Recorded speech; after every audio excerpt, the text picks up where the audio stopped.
We have to kill you. You've seen our face. And I'm like, oh no. Fear turned Sharon Bryson's heart to ice as her attackers pushed their way into her apartment. She had no doubt that she was about to die as they pointed a gun at her face and told her they had to kill her. But at that moment, Sharon had only one thought, one real fear. I said, Lord, I said, please, I said, I don't want to go to hell for all of the things I did wrong. Just Jesus, I said, please forgive me in my heart. Sharon grew up in a Christian home, but at 17 years old, something changed. It's just the pressure of the media, of music, of what we see on television, of what my friends are doing. Like most Christian teens, Sharon faced a daily battle between wanting to love God and wanting to do things that many of her friends were doing. I went to my friend's house, and she was just doing drugs in a circle, and I just participated.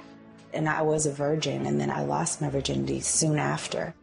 After high school, Sharon moved far from home. I felt like I just couldn't serve the Lord, that I had done too much wrong and I couldn't be forgiven. She found a job and made new friends, but these friends encouraged her to live recklessly too. Even though she secretly wanted to return to her faith in God, her addictions to drugs and her wild lifestyle always seemed to win out.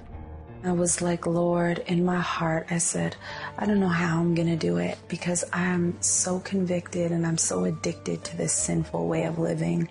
I don't know how I'll ever leave and get out of this life. And I said, but Lord, you can help me. And I go and I'll try. I'm like, but I can't do it on my own. Nothing seemed to help until a fateful day of September 3rd, 1998. Sharon was getting ready for work when she heard a knock on her apartment door. Some drug friends asked if they could use her phone. I had a very strong voice in my head saying, no, don't let them use the phone, and a real bad feeling. So when they came in, right away they had pulled out a gun and put it in my mouth and forced me to get on my hands and knees. The couple demanded money. They took Sharon's bank card and her access code. When they finished robbing her, they decided to kill her. They're like, we are going to kill you. We have to kill you. You've seen our face. And I'm like, oh no. So they tie me up in that corner, and I just begin to repent of my sins and just ask Jesus to come in my heart. And I said, Lord, I said, please, I said, I don't want to go to hell for all of the things I did wrong.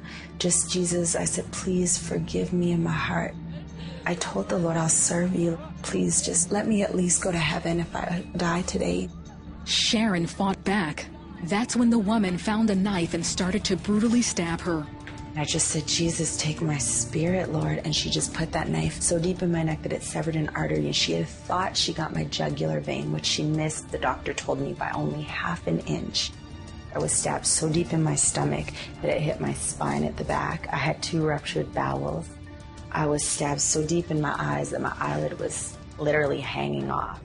After the couple had gone, Sharon regained consciousness and pulled herself to her front door. A neighbor found her and called 911. She was rushed to the hospital where she spent the next 8 hours in trauma surgery. They put about 27 staples in my stomach to staple me back together. And then they sewed my neck back together because I had a severed artery, and I had these stitches in my neck that were like the kind that you can never take out. And then they quickly stitched up my face and my broken nose as best they could, and I had a severed tear duct in my eye. Sharon sustained 30 stab wounds, but miraculously, she had survived. Doctors were amazed. The doctors would come every day and be like, I can't believe she is healing so quickly. You should have really died. You're really, really lucky. And I'm like, you know what? It's not really luck. It's like the blessing of the Lord. Like it's just Jesus that kept me alive. As Sharon's injuries healed, she had time to reflect on her life and the choices she had made.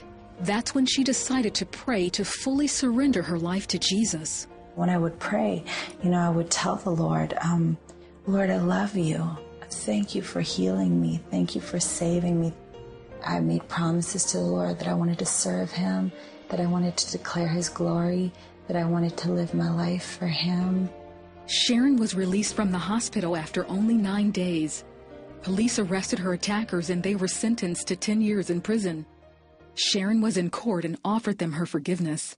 Jesus forgave me I have to forgive. You have to choose to forgive. I felt so much freedom to be able to forgive them, look at them. I felt like, yes, they should be held responsible because I wanted to be responsible and not let them ever hurt anyone else like they had hurt me. Sharon is thankful to be alive, but ask her what she's most grateful for, and she'll tell you for her second chance. The most important thing that God has done for me in my life was save my soul, first of all. He died for me on the cross, and he gave me a second chance. God works everything out for our good, and to glorify him. And I believe that even what the devil meant for bad, God can change it around and turn it for his glory.